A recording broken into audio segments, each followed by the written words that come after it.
Второй день на форуме был намного насыщеннее, чем первый. Начался он с подписания соглашений между правительством республики и рядом предприятий. Ближе к обеду на форум приехал глава республики, который является руководителем делегации. В рамках форума Махмуд Али Калиматов продолжил укрепление взаимодействия с регионами и соседями. Так Ингушетия подписала соглашение о взаимовыгодном сотрудничестве с Кабардино-Балкарской республикой.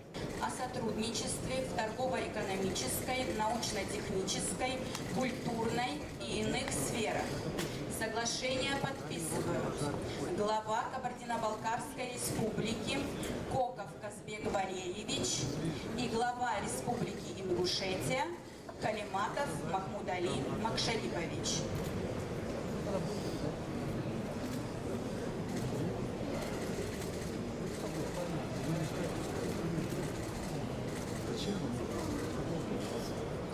Соглашение подписано.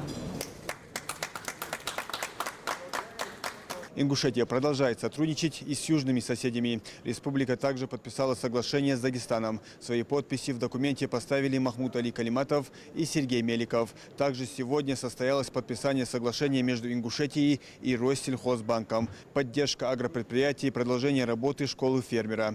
Все это ждет республику. Важным событием второго дня форума был запуск газа для агрокомплекса. В нем приняли участие заместитель председателя правительства России Александр Новак, полпред президента ВСК ФО Юрий Чайка, глава Ингушетии Махмуд Али Калиматов и руководитель «Газпром Межрегионгаз» Сергей Густав. Стала хорошей традицией в рамках Кавказского инвестиционного форума проводить открытие диверсификацию новых производств. Очень приятно, что сегодня в республике Ингушетия мы подключили сельскохозяйственные предприятия, 33 гектара новых теплиц для выпуска томатов, разных овощей. И везде нужен природный газ для отопления. Масштабнейшая программа реализуется в Северо-Кавказском федеральном округе. И хочу вам сказать, что мы построили за последние 4,5 года более 1200 километров газораспределительных сетей, обеспечили газом новые курорты. Это огромная программа. Конечно, очень важно, что подключаются люди. 50 тысяч домовладений в рамках программы догазификации. «Газпром» обеспечит газификацию до конца 2025 года. Это выполнение программы, которую поручил президент Российской Федерации Владимир Владимирович Путин. Очень важно, что здесь и подключение социальных объектов, школ, больниц, ФАПов. Мы буквально недавно с Махмуд Али Макшариповичем подключали школу к природному газу. Это все в рамках программы догазификации. Обширная программа и хорошая традиция. Все новые и новые объекты подключать и в Ингушетии, и в других северо-кавказских республиках. Расскажите, пожалуйста, о перспективах развития детского нашего лагеря «Эрзик», где планируется в ближайшее время проведение газификации. Что для региона? Во-первых, все у нас обсуждено, протокольно определено, но есть сложности, потому что там более 40 километров. Это не просто вот протянуть нитку, да, для этого. Но я хотел бы начать с всего. Я, во-первых, благодарен Кавказскому инвестиционному форуму. Настолько площадка позволяет здесь высказать и затвердить те проекты, которые мы делаем. И это все благодаря целому правительству Российской Федерации. Конкретно по газификации «Газпром» и МРСК. Да? Вот Сергей Владимирович, я вам скажу, десятки раз за этот период был у нас в республике.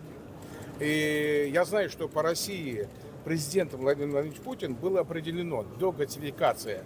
И я помню, когда он лично приезжал, когда мы измеряли чуть ли не метрами, мы старались, чтобы люди дали добро, чтобы довести до дома. Потом было, что малоимущим, что прям до калитки, а там еще и помочь им. Я искренне благодарен «Газпрому», потому что такую поддержку в части этого, где сложность была, а такой объект сам по себе у нас будет там 30 тысяч тонн овощей.